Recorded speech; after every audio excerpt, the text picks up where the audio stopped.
नमस्कार मित्रों, मैं आपका मित्र दीपक तनेजा आप सभी का स्वागत करता हूं आपके सबसे लोकप्रिय चैनल योर काल चक्र में।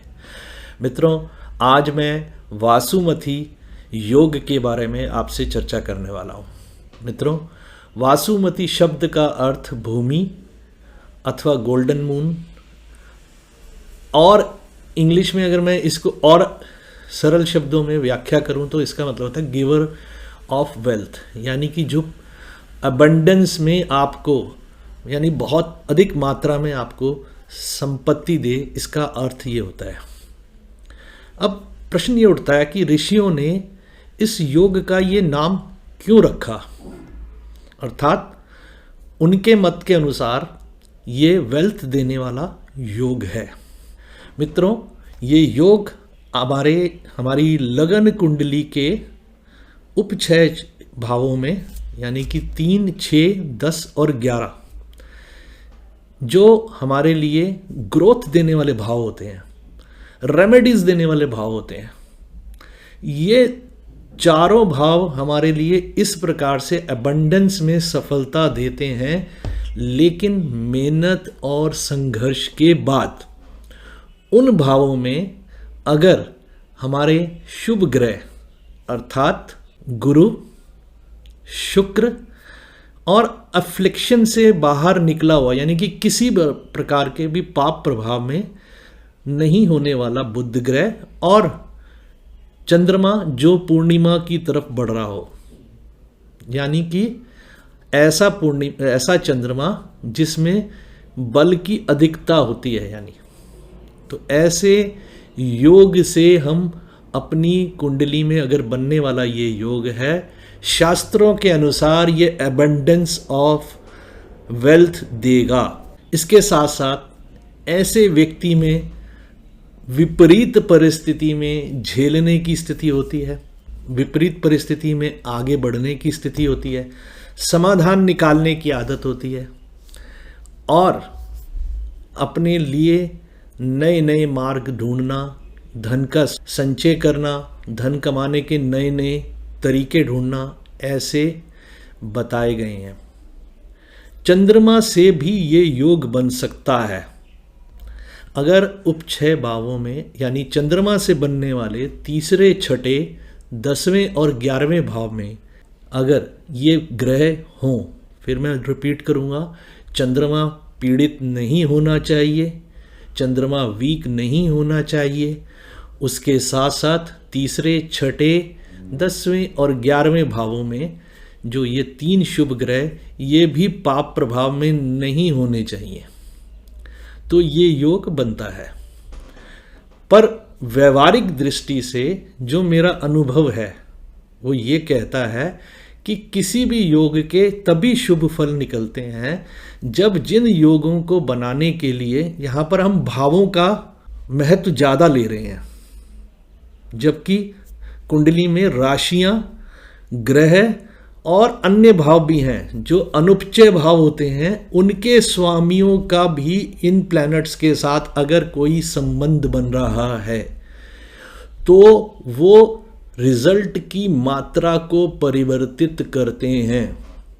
मान लीजिए किसी कुंडली में अष्टमेश का संबंध इन प्लैनेट से हो रहा है या द्वादश का संबंध इन प्लैनेट से हो रहा है, तो वो इन प्लैनेट्स की क्वालिटी को मैनिपुलेट करेंगे, चेंज करेंगे, डाउन करेंगे, और जितना ज़्यादा प्रभाव इन ग्रहों पे होगा उसका असर हमें अधिक से अधिक मात्रा में दिखाई देगा।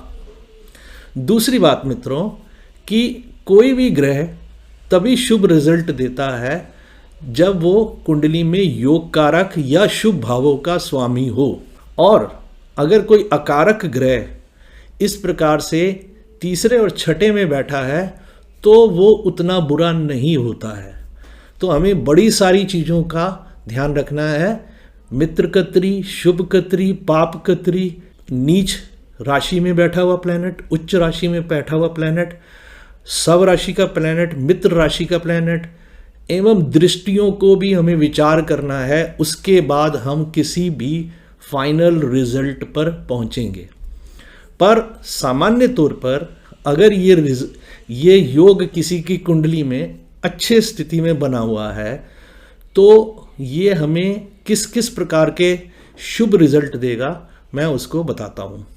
ये उसकी प्रगति, development, improvement, extension in materialistic field, यानी कि ये उसकी प्रगति के बारे में बताएगा, उसके अंदर जो उसको आगे बढ़कर योग्यता डेवलप करके डेवलपमेंट उसके अचीव करनी है वो बताएगा, एवं वो कहाँ कहाँ तक और नया एक्सप्लोर करके नई नई चीज़ें कर सकता है, ये गुण उसे प्राप्त होंगे। इसके साथ साथ मटेरियलिस्टिक फील्ड में यानी कि धन संबंधित मैटर्स में ये बहुत बढ़िया योग है। ये तभी संभव है मित्रों कि इसमें अगर पृथ्वी तत्व राशियाँ भी वहाँ पर पड़ती हैं तो ये बहुत अधिक अच्छे रिजल्ट देगा। जलीय राशियों में ये प्लैनेट उतने अच्छे वैसे रिजल्ट नहीं देंगे, तो पृथ्वी तत्व राशि या वायु तत्व राशियों में ये योग बनता है, अधिक से अधिक प्लैनेट उसमें बैठे होते हैं तो ये रिजल्ट बहुत ही अच्छा रहेगा। अग्नि तत्व एवं जल तत्व राशियों में सामान्य रिजल्ट आएंगे क्योंकि ये प्लैनेट्स की क्वालिटी उस समय बिल्कुल बदल जाएगी, उनके रिजल्ट देने की क्वालिटी कंप्लीटली बदल जाएगी। तो मित्रों, हमें किसी भी योग के बारे में निष्कर्ष निकालने से पहले यह हमेशा सोचना है कि उसका पूर्ण विश्लेषण करना बहुत ज़रूरी है। इसके साथ साथ मैं एक बार फिर आपको बता दूं कि चंद्र कुंडली अगर वीक है, चंद्रमा पे पाप प्रभाव बहुत ज़्यादा है, चंद्रमा आपका डिमोलिश्ड है, डिस्ट्रॉयड है, कंप्लीटली वीक है, तो आप किसी भी शुभ फल की अपेक्षा ना करें। आपको जो दिखाई दे रहा है वैसे रिजल्ट नहीं आएंगे। तो मित्रों, आगे से किसी भी कुंडली के पूर्ण विश्लेषण के लिए पूरे ग्रहों का कंप्लीट विश्लेषण बहुत ज़रूरी है। हम योगों की बात एक सामान्य रूप से बनने वाले रिजल्ट्स के बारे में कर रहे हैं, इसको कंप्लीटली अपनी कुंडली में हम देखें ऐसा ज़रूरी नहीं है। मित्रों, आज के लिए बस इतना ही, फिर मिलते हैं एक नए विषय के साथ, आपके साथ मिलता हूँ। नमस्कार, धन्यवाद।